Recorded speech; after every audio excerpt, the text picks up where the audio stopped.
শুনেছি বাড়িতে নাকি একই মূর্তির ফটো একের বেশি রাখতে নেই। আচ্ছা, এটা কি সত্যি? আমি কিন্তু এটার সঙ্গে একমত নই। তো আমার একদমই এটাতে কোনো যুক্তি নেই তাই মনে হয়। তারপরে ওই যে গুরুজনরা বলে তাই আর কি মানা।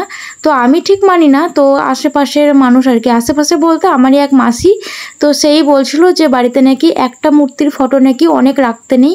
তাই ভাবলাম যেহেতু আজকে অনেকগুলো মানে বাড়িতে যেহেতু অনেক ফটো আছে, মানে এক্সট্রা এক্সট্রা বলতে কি একই মূর্তির ফটো অনেক আছে, তাই কিছু কিছু ফটো আর কি মানে গঙ্গার ধারে রাখতে এসেছি। তো গঙ্গার ধারে একটা বট গাছ আছে, তো সেই বট গাছের কাছে রাখতে এসেছি। তো এখানে এই যে আমি, আমার মাসি আর মাসির ছেলে চলে এসেছি। তো মাসির ছেলে এই যে রেখে দিচ্ছে। তো দেখো এখানে অনেকে ঠাকুর রেখে গেছে। তো কি সুন্দর সুন্দর লক্ষ্মী গণেশ, তারপরে শিব ঠাকুরের মানে লিঙ্গ, তো অনেকগুলো বেশ সুন্দর সুন্দর মূর্তি। তো তারপরে এই যে আমাদের ফটোগুলো নিয়ে এখানে নেমে গেছি। তো এই যে এটা হচ্ছে আমার মাসির ছেলে। তো ও এবার একে একে সমস্তটা রেখে দেবে।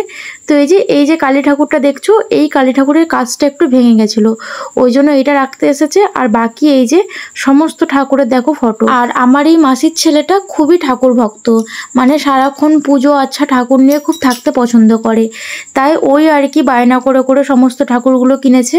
কিন্তু ওই যে একসঙ্গে অনেকগুলো নাকি রাখতে নেই, সেটা নাকি কোথাও শুনেছে।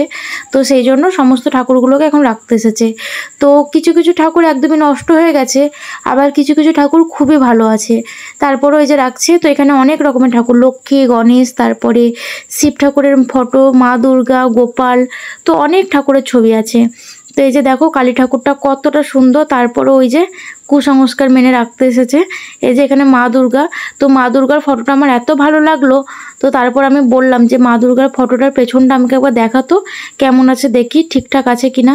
তো আমাকে একবার দেখালো মা দুর্গার পেছনটা, তো দেখলাম একদমই ভালো। তো তারপরে ওই যে কি রাখতে নেই একের বেশি ফটো, ওই জন্য রেখে দিচ্ছে সবটাই। আর শুনেছি মা মানে এই সমস্ত ঠাকুরের ফটো নাকি মা গঙ্গার জলে ভাসাতে নেই, তাই গঙ্গার ওপরে এই যে একটা বটগাছ আছে, তো বটগাছের নিচে সমস্তটা রাখা হচ্ছে।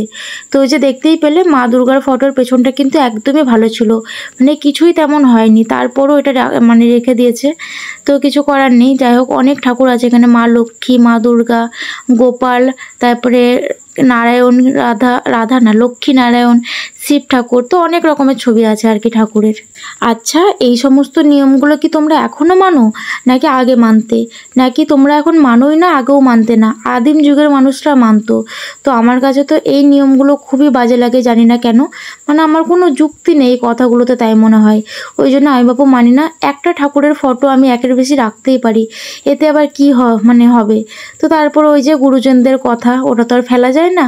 ওই জন্য এতগুলোকে ঠাকুর রেখে গেলাম, মনটা বেশ খারাপই হলো, কি আর করব।